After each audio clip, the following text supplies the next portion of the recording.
Alright, so I'm just going to have a little bit of a rant here. While it doesn't really single out this game, it certainly applies to this. And this is particularly true on the Commodore 64 and other like European sort of games. I even run into the occasional game that uses this control method nowadays. And that is where you have to press up on the joystick in order to jump. Now, with the Commodore 64, you really only have one button, and as you can see here, it's firing that thing there. So there's a bit of a disadvantage here to how you control it. The reason why this is awkward is because when you jump up, as you can see in this game, you can control it, and most platformers you control with a button press.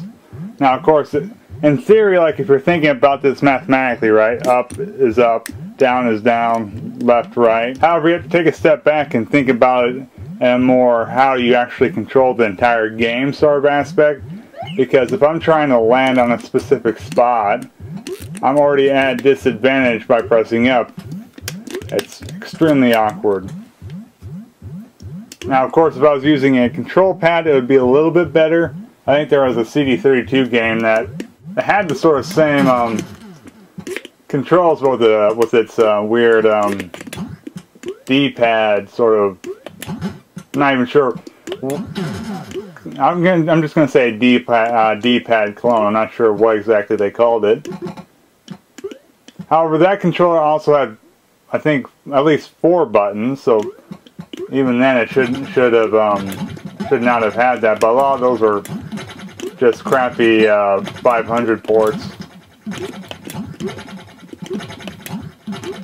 Now, from what I played, this game is a bit more playable than, say, one of the later games made by these guys called Mayhem and Monsterland, which sort of just throws you into some crap, and it's very touchy. This game isn't quite as touchy, but it still feels pretty awkward. Now, of course, how would you go about this, right, logically, without using the keyboard for controls? If you think about it, like, it might seem counterintuitive, but in comparison, going up to shoot or down to shoot, is that really that much more awkward than up for jump and a button to shoot? I don't know, I'll have to experiment with that. I haven't played a game quite like that. You can see I got the cheats on. Oh, I died.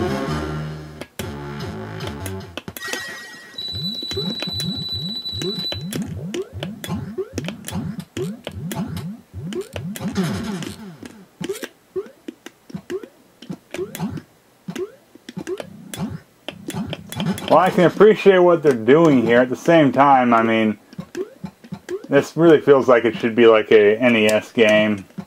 There simply isn't enough inputs on the controller. Of course, it could just be using keyboard controls to get around that, but I tried playing this with a keyboard. It didn't seem to want to work. So this guy doesn't want to die.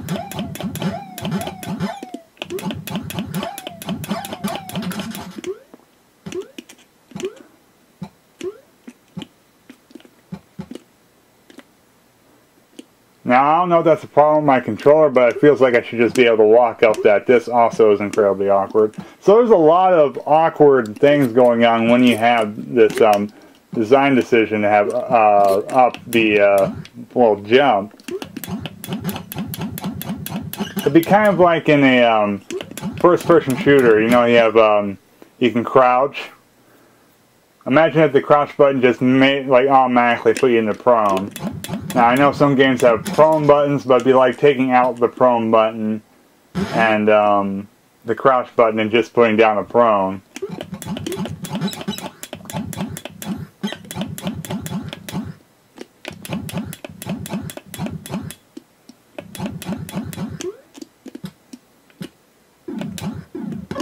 Jesus Christ. So, also this game is one of those where you have to